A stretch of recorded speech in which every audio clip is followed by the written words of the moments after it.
సిన్ని సిన్ని కోరికలడగా శ్రీనివాసుడు నన్నడగా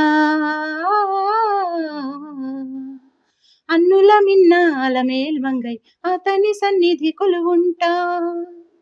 సిన్ని సిన్ని కోరికలడగా శ్రీనివాసుడు నన్నడగా అన్నుల మిన్న అలమేల్మంగై అతని సన్నిధి కొలువుంటా.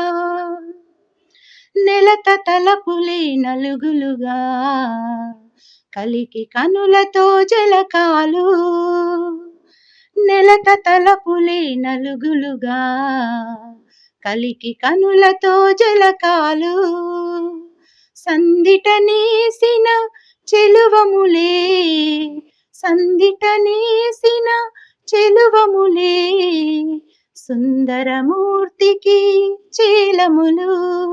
ఆ సిన్ని సిన్ని కోరికలడగా శ్రీనివాసుడు నన్నడగా అన్నుల మిన్న అలమేల్మంగై అతని సన్నిధి కొలువుంటా.